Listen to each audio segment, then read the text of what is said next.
Ladies and gentlemen, are you ready for another episode of...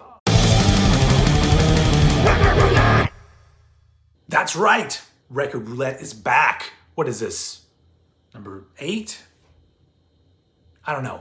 But either way, we're back to talk about random items from my vinyl collection. For those of you who are new, this is a series of episodes where I utilize the random item feature on Discogs, where I have cataloged my entire vinyl collection to randomly select something from my collection, whatever that is. I gotta get it and I gotta talk to you about it.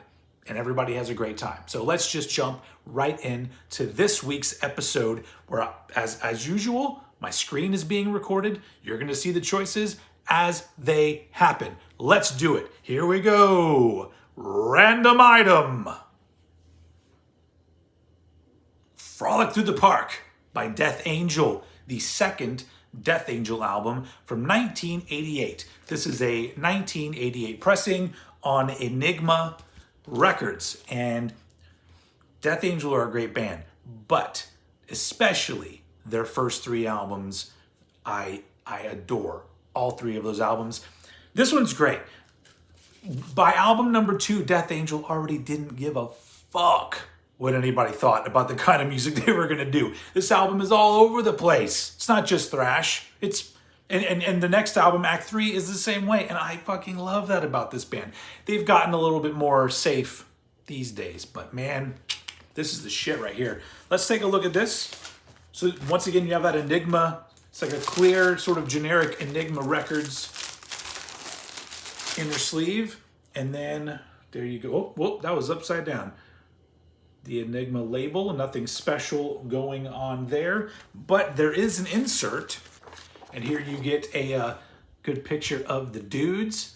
And on the back, obviously you have some credits. And on the back, you've got all of the lyrics for all of these songs. They actually had a music video from this album for the song Bored, which I've always thought was an odd choice for a music video, but whatever, it's what it is, and it's a great song, but it's kind of an odd song on the album to me, but it's an odd album. If you don't know, Death Angel, Bay Area thrash band, considered part of the second wave, although I like to put those first 2 waves kind of all together because it's all classic at this point, right? But anyway, great album, second Death Angel album, Frolic Through the Park. Let's move on. All right, let's keep this party going. Random item. Blow My Fuse from Kix. I think this is their 4th album. They started in the late 70s, I think. But this is probably their most commercially successful album from 1988. Hey, look, same year as that Death Angel album. What's going on, Discogs? But this is probably my favorite Kix album. It's a lot of fun. It's big 80s rock music. I wouldn't throw them in with hair metal. They've almost sometimes got like an AC/DC vibe to them, but it's just great fucking rock music. And there's a lot of classic songs right here on this album. Many singles were released. I think the big one was their ballad, Don't Close Your Eyes. But also you had Blow My Fuse, Cold Blood, Get It While It's Hot. They were all singles off this album. Anyway, there's the guys on the back cover, looking all rock and roll. Look at this. How boring is that? So it's Atlantic Records, but I guess they didn't want to spring for any fancy inner sleeve. So there you go. Your basic ass Atlantic Records. See, that's them spending very little money on an album that ended up being mildly successful. So good for Kix and good for Atlantic Records. There is no insert inside this album, and so that's all there is to say. There's not much more to say about the album. Do you like listening to rock and roll and having a good time?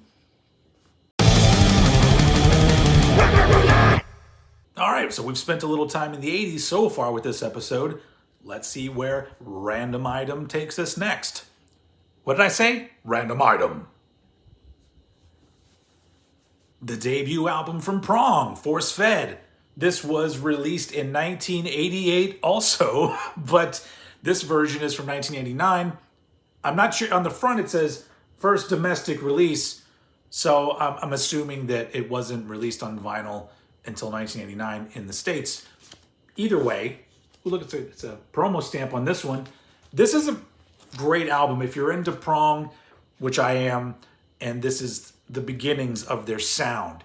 And it's really interesting because it's aggressive, almost to the point at times of being more like hardcore. There's some thrashiness to it. There's also some straightforward, just riffage, rock riffage on it. But it definitely sounds like prong, but it's almost like raw early stages prong. I'm really into the prong sound, and so this is where it all begins right here. Let's take a look at the inner sleeve, which there is one. Ooh, this one. Look at that one. Yep. That one got a little messed up. This is a case of me finding a copy of this where the vinyl itself is in like super good shape. But then you got to be like, well, it's a little bit cheaper because of this. But as I've always said, I like the albums that have lived a life. All the things that I need to look at are still intact, except for a few words of the lyrics there. But, you know, look, there's a picture of the dudes there. But that's really all I need. And I'm going to end up touching them and playing them. And, you know, I'm careful with my records, but, you know, at the end of the day, they're just things. They're very important things to me, okay? And this is a very important piece of my collection. Prong Force Fed. I love prong, and it all starts right here. All right, so I usually do 5 records on each video, so we got 2 more to go. Let's do it. Random item.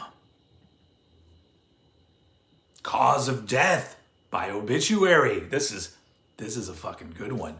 This album was released in 1990. This is a 1990 pressing from Europe on Road Racer Records. There's the dudes right there. And this is exactly, sometimes I talk about death metal, about how when we were getting into death metal bands, you had to figure out some way to discover new bands. And then you would see the back and there would be shirts. And you would be like, oh, I guess I'm going to go pick up an album by whoever the fuck Godflesh is. And then you would discover that band. But this was one of the first death metal albums I ever heard. I talked all about it when we ranked the Obituary discography on Cranked and Ranked. Go check it out. And also, I just saw these guys like a few weeks ago, open for Carcass and Amon Amarth. Okay, fine. But anyway, this is a great fucking classic death metal album.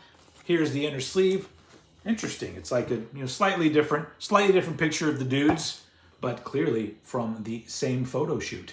Anyway, and then there's a little part of the cover, and then some notes in there, and then just your basic Road Racer Records label on that thing. That is it. I think this is one of their best albums. Some people would probably argue that it is their best album. It's easily one of my favorites. It was not my number 1, but you're gonna have to go listen to that if you don't know what my number 1 was. But this is an absolute fucking classic. The first song I ever heard by Obituary was Chopped in Half from this album right here. And then the rest is history. So there you go. Cause of Death. I feel like we've had a pretty good variety here on this show today. It's great. Let's wrap it up, all right? Random item. What a way to wrap it up. Once a rocker, always a rocker, by the Joe Perry Project, featuring Joe fucking Perry from Aerosmith. This was the second Joe Perry Project album from the early 80s. This is 1983, a 1983 pressing right here. And it was one of the solo albums he did when he decided he didn't want to be in Aerosmith anymore. And then he went back to Aerosmith and has been there ever since. Joe Perry does some vocals on here, but there's also a vocalist whose name escapes me.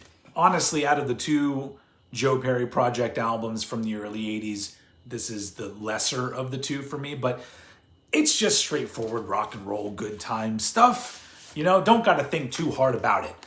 Also didn't have to think too hard about the packaging because it's bare bones. There's that rainbow logo from MCA Records that I love so much. But yeah, it's nowhere near as good as anything that Aerosmith did, in my opinion, but I'm a big Joe Perry fan, and I just like his guitar playing, and this is just a cool early 80s rock album. meat and potatoes, as they say. So, yeah, Joe Perry Project, wrapping up this episode of... As usual, that was fun. I hope you had a good time as well. This is probably the last record roulette that I'll be doing for the year 2022, but don't worry, I'll be back with a bunch more in 2023. Thank you very much for watching. Thank you very much for everything, for liking, for commenting, for subscribing, for the big fans, for the little fans. I don't mean in size, you know what I mean. All of you, you're all special and you're all loved. Thank you very much for watching, and I will see you all again very soon.